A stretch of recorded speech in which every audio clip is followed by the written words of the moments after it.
അത് രാജുവിനിട്ടൊരു വെട്ട. ജയൻ രാജുവിന്റെ അളിയനല്ലേ,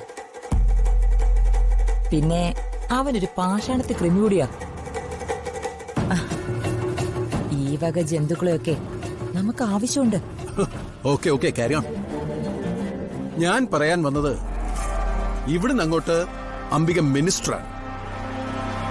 പാലിക്കേണ്ട ചില കാര്യങ്ങളെക്കുറിച്ച് ഒരു അപ്ഡേറ്റ്സ് തരേണ്ടതുണ്ട്. അനന്തപിള്ള പറയൂ, എനിക്ക് എക്സ്പീരിയൻസ് കുറവല്ലേ. വേറൊന്നുമല്ല, പാർട്ടി ഓഫീസിൽ വെച്ച് ഞാൻ പറഞ്ഞ കാര്യങ്ങൾ തന്നെ. ദീപസ്തംഭം മഹാശ്ചര്യം, എനിക്കും കിട്ടണം പണം. ഒരു ലോട്ടറി അടിച്ചെന്നങ്ങ് കരുതിയാ മതി. ഇതുപോലുള്ളൊരു ഭാഗ്യം അങ്ങനെ ആർക്കും കിട്ടാറില്ല. യാതൊരു ധാർമ്മികതയും വേണ്ട. എന്തിനും ഏതിനും കാശെണ്ണി വാങ്ങിച്ചേക്കണം.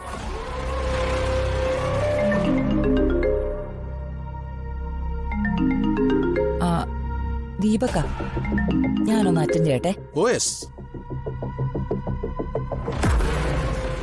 ദീപക്കെ, അമ്മേ, ആ ഡോക്ടറെ ഹോം നേഴ്സിന്റെ പ്രൊഫൈല് അമ്മയുടെ മെയിലിലേക്ക് അയക്കാന്ന് പറഞ്ഞിരുന്നു.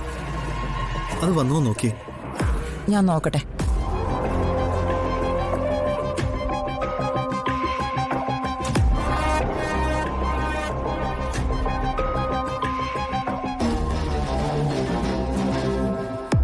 ഹലോ, മെയില് വന്നിട്ടുണ്ട്. പക്ഷേ ഇത് നമ്മൾ സംശയിച്ച ആളൊന്നും അല്ല. ശരി അമ്മേ.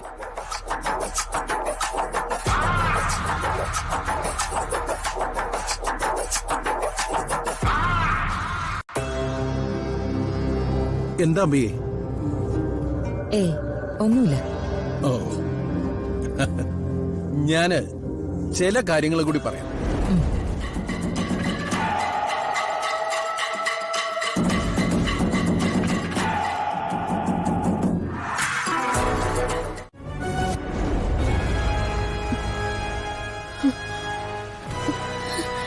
എന്റെ ദൈവമേ, ഞാൻ എന്തൊക്കെയാ കേൾക്കുന്നത്? ഞാൻ പറഞ്ഞ സത്യമായിട്ട് എന്തായാലും ഒരു ഓപ്പറേഷൻ വേണമെന്ന് ഡോക്ടർമാർ പറഞ്ഞിരുന്നു. ഇങ്ങനൊരു ആപത്തുണ്ടായതുകൊണ്ട് അതും നടന്നു. മരണത്തെ മുൻകൂട്ടി കണ്ടുകൊണ്ടായിരുന്നു ഏട്ടൻ നടന്നിരുന്നത്. ആരോടും പറയാതെ മരണത്തിന് കീഴടങ്ങാനായിരുന്നു മനസ്സിലെ ഉദ്ദേശം. അതേതായാലും ദൈവം അനുവദിച്ചില്ല. ഒരിക്കൽ എന്നോട് ഏട്ടൻ പത്മയിടത്തെക്കുറിച്ച് സംസാരിച്ചിരുന്നു.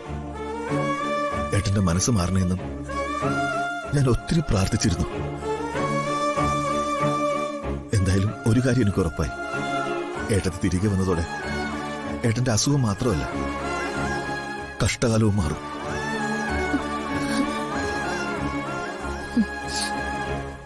ഞാനിപ്പോ ഒരു ഹോം നേഴ്സ് മാത്രം, ശേഖര. പ്രതാപേട്ടന്റെ മകളെ പ്രസവിച്ച ഭാര്യയല്ല, വെറും ഹോം നേഴ്സ്. രോഗിയുടെ രോഗം മാറുന്നതോടെ ഞാൻ തിരികെ പോവും.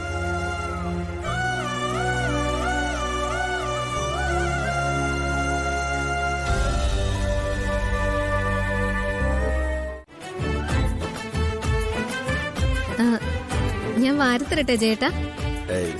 അത്രയും വലിയ സ്നേഹം വേണോ പ്രിയ? എനിക്ക് ഈ മറ്റുള്ളവർ വാരത്തിരുന്നതേ ഭയങ്കര അറപ്പാ. അറപ്പോ? ഞാൻ ഭാര്യയല്ലേ. എന്നാലും എനിക്ക് ഓക്കാനും വരും. അത് പോട്ടെ, അങ്ങോട്ട് ഉരുട്ടി ഉരുട്ടി കഴിക്ക്. ചിക്കനും കോഴിമുട്ടയൊക്കെ അങ്ങ് കഴിക്ക്. ഈ മുട്ടയൊക്കെ പ്രോട്ടീനാ. ഇനി മുതൽ എന്റെ ജേട്ടൻ പോഷകാഹാരങ്ങൾ കഴിക്കണം. മന്ത്രിയുടെ പുറകെ നടന്ന് നാട് മൊത്തം കറങ്ങാനുള്ളതല്ലേ. ഈ അസൂയാലുക്കൾ ഇതിന്റെ ഫാദർ മുതലക്കട പോയി വേണു ആശാനും ആശാത്തിയും തലക്കെട്ട് കൊട്ടുവടിക്ക് അടി കിട്ടിയ മട്ടില് അപ്പുറത്ത് അന്യോന്യം നോക്കി ഇരിപ്പുണ്ട്. മൈൻഡ് ചെയ്യണ്ട. പിന്നെ മന്ത്രിസഭയിലെ വിശേഷങ്ങൾ പറഞ്ഞു ചെയ്യട്ടെ. എല്ലാ മന്ത്രിമാരെയും കണ്ടോ? സംസാരിച്ചോ? ആ മുഖ്യമന്ത്രിയെ മയക്കെ കയ്യിലെടുത്തോണേ. ഈ ഒട്ടകത്തിന് കിടക്ക ഇടം കൊടുത്താലേ പിന്നെ പറയണോ പ്രിയേ? ഈ മന്ത്രിമാരെയൊക്കെ മൊത്തം മയക്കി ഞാൻ കയ്യിലെടുക്കും. 10 കാശുണ്ടാക്കാൻ പറ്റിയ അവസര ഇപ്പൊ ഒത്തു വന്നിരിക്കുന്നത്. കിട്ടാവുന്നിടത്തുനിന്നൊക്കെ കൈക്കൂലി വാങ്ങിച്ചേക്കണം. ഇറങ്ങി എങ്ങ് കൊയ്തേക്കണം. കൊയ്യായി ഉഴുതും മറിക്കും ഞാൻ. നീ മൂന്നാറിലെ നെല്ലിയാമ്പലിയിലും മേഘാമലയിലൊക്കെ കുറെ എസ്റ്റേറ്റുകളൊക്കെ നോക്കി വെച്ചോ, നമുക്ക് മേടിക്കാം. നമുക്കേ കമ്പത്തും തേനിയിലൊക്കെ കുറച്ച് മുന്തിരിത്തോട്ടം മേടിക്കാം. കൊള്ളാം. ഒഴിവുള്ളപ്പോ നമുക്ക് 2 പേർക്കും കൂടി ഈ മുന്തിരിത്തോപ്പുകളിലൊക്കെ രാപ്പാർക്കാം. അതുകൊള്ള. ആ പിന്നെ ഇനി മുതൽ ഞാൻ ജേട്ടന്റെ ഫുഡിന്റെ രീതികളൊക്കെ ഒന്ന് മാറ്റാൻ പോവാ. കേക്കട്ടെ. രാവിലെ ബദാം പരിപ്പ് അരച്ചു കലക്കിയ 1 ഗ്ലാസ് പാല്, ചുട്ട 2 ഏത്തപ്പഴം, പുഴുങ്ങിയ 4 കോഴിമുട്ടയുടെ വെള്ള, പിന്നെ 2 ഇഡ്ഡലി. ഓക്കേ. ഉച്ചക്ക് പിന്നെ മന്ത്രിസഭയിൽ നിന്നായിരിക്കുമല്ലോ ഊണ്. നെയ്മീനെ കഴിക്കാവൂ, മട്ടനും.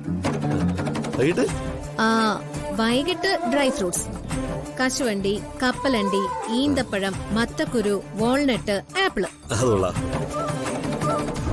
പ്രിയേ, ഞാൻ ഈ കാശൊക്കെ ഉണ്ടാക്കുന്നില്ലേ, അപ്പോ ഈ പിരിമുറുക്കൊക്കെ കഴിഞ്ഞ് വരുമ്പം വിശ ഒരു 2 എണ്ണം. ഒരു കാര്യം ചെയ്യ്, സ്കോച്ച് വിസ്കി വാങ്ങിച്ചു വെക്കാം. വൈകിട്ട് ഞാൻ ഒഴിച്ചു തന്നോളാം. കഷായം പോലെ 2 എണ്ണം മതി. അത് മതി.